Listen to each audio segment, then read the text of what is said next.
Pues quisiera, doña Gloria, don Armando, que me permitieran cambiar un poquito el ritmo de las cosas y dejar de hablar de cosas desagradables para hablar de otras que son más agradables, como la publicación del número 9 de la revista Ateneo de Ciencias y Artes de Chiapas. Esta revista está siendo impulsada, desde luego, por el licenciado Javier Espinosa Mandujano, el notario, por personas tan relevantes, tan distinguidas en las letras, en la investigación histórica, como Eberto Morales, José Ángel Rodríguez, Elba Macías, Fernán Pavía, Alma Rosa González Esquinca, Margarita Rojas Nandayapa, Anabela Muñoa, y bueno, pues es el número 9 de junio 2013 de la revista Ateneo, en el que vienen algunos de los trabajos de autores importantes, como el propio Javier Espinosa, que realiza un texto sobre Blum, Dos filólogos en Chiapas, de Charles Etienne y Carl Hermann, es un escrito de Franz Blum, el movimiento zapatista en el continuum de la historia chiapaneca, que la escribe pues Andrés Aubry, historia de la pediatría en Chiapas, del doctor Jesús Cancino Casahonda, Plaza Pública, los cambios políticos en Chiapas, de la hegemonía a la alternancia, de Jesús Pineda de la Cruz, Músicos de Chiapas, de Noé Gutiérrez González. Son trabajos, Ricardo Cuellar Valencia trabaja una importante información sobre noticias del archipiélago, entre pensar la historia, vivir la historia y escribir la historia, sobre la batalla de la Raya de Tonalá, Sonia de la Rosa, exploración de la memoria, de Fabián Rivera, y bueno, trae algunas reproducciones de grabados, y bueno, esta revista Ateneo, pues prácticamente le está resucitando, Javier, porque fue una revista en su época muy importante, ya hace muchísimos años, y creo que vale la pena que de alguna forma Javier haya tomado las riendas y la esté resucitando. Sí, él dice, por ejemplo, que el contenido de la revista de Ateneo empezó a ponderarse desde unos días después de la aparición del número 8, el número con que nos reinstalamos, dice Espinosa Mandujano, después de 55 años en la senda que tantos años atrás había abierto el Ateneo de mediados del siglo XX y había hecho florecer con 7 números de su revista, que fueron instrumentos expresivos de la reivindicación de las fuentes de nuestra nueva y vieja cultura, una unida a la otra. Son curiosas y significativas las interrogantes que surgen en la conformación de un libro como este. Dice Javier, esto es lo fundamental del primer dintel, como lo llamó con buena fortuna Fabián Rivera, reportero de Cuarto Poder, y luego se agregan poemas de Mario Pinto Gordillo, muy dignos de rescatarse, presentados por el maestro Eliseo Mellanes Castellanos, y el recuento finalmente de libros presentados, actividades, participaciones, discursos y siempre la lista actualizada de socios. Nos complace entregar este esfuerzo de mucha gente a todos los chiapanecos de uno y otro mundo, de los tantos mundos que somos y que nos unen indisolublemente. Esto es lo que dice en la presentación. La época de verdad de oro de Tuxtla Gutiérrez, y la época es una época maravillosa de gente tan valiosa, hace 55 años. Tiene que estar por ahí el profesor Alaminos, el profesor Fábregas, gente de verdad.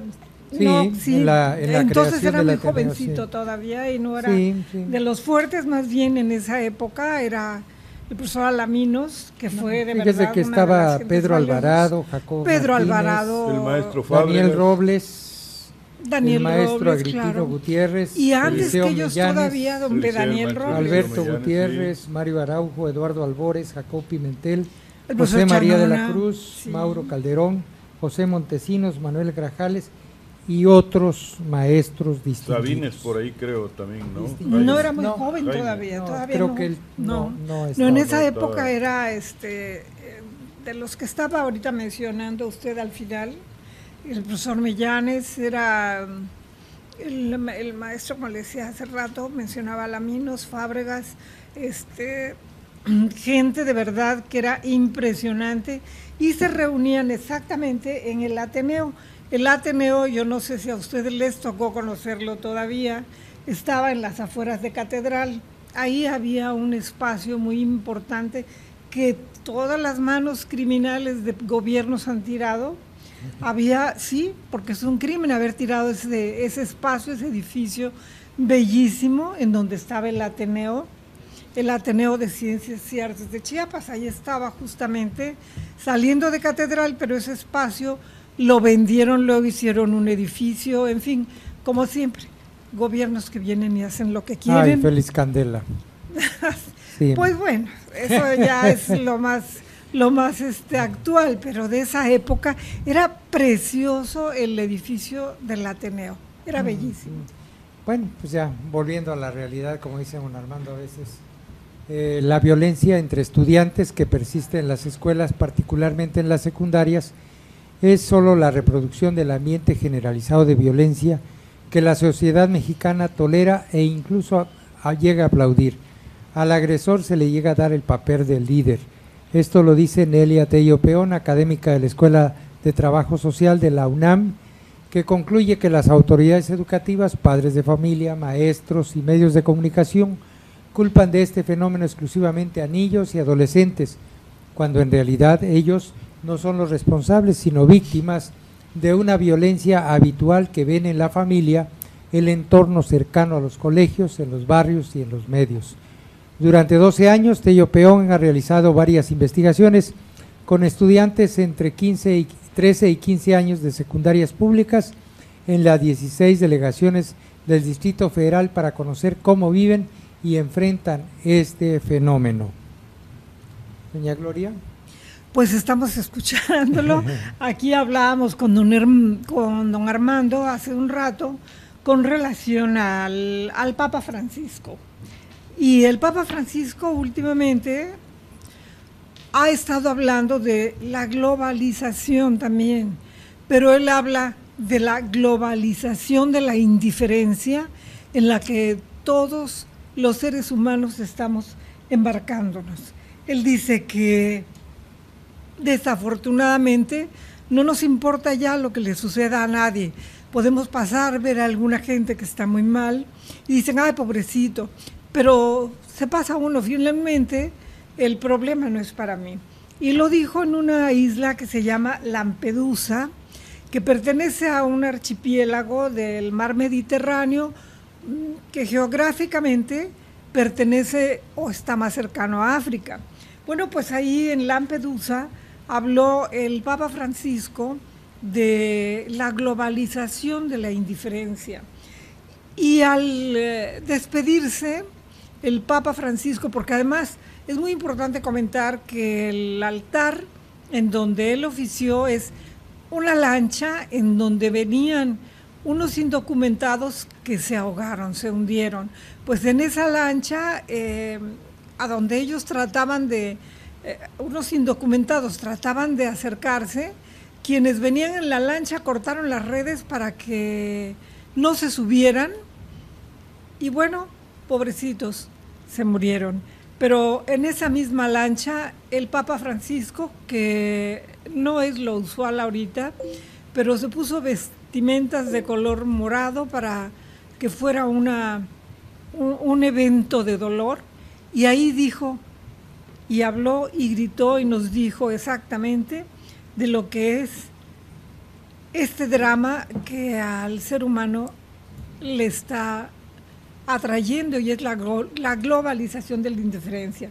Al despedirse les dijo Oshia, que en el dialecto de ellos quiere decir les doy mi aliento, les doy mi respiración. Eso es importantísimo, más que darles un abrazo, les está dando su vida. Don Armando sabe más. Bueno, pues lo que comentamos con doña Gloria era el carisma que tiene el Papa Francisco, lo va ubicando, ¿verdad?, en un gran estadista del siglo XXII, ¿no?, del siglo XXI, ya contemporáneo. Pero bueno, aquí hay una nota muy importante que me parece, ya se desola a partir de hoy, ya reanuda actividades en los 15 estados. Recordemos que fueron 14 estados y en uno se eligió Sinaloa, creo que fue el que se eligió a un diputado federal únicamente, ¿no? Aquel que fue asesinado, porque actualmente en el Congreso en San Lázaro hay 499 diputados, falta uno. Ese se eligió el día de hoy y ganó la viuda de aquel candidato que fue asesinado. Fíjate, Armando, que qué bueno que ya Sedesol abrió la ventanilla, porque de esta manera los que no habían comido en varios días por la cuestión de la veda política, pues ahora van a poder por lo menos tener oportunidad de una torta. Nos vamos a una segunda pausa, si son tan amables. Usted escucha Chiapas a diario, la escena global de la información.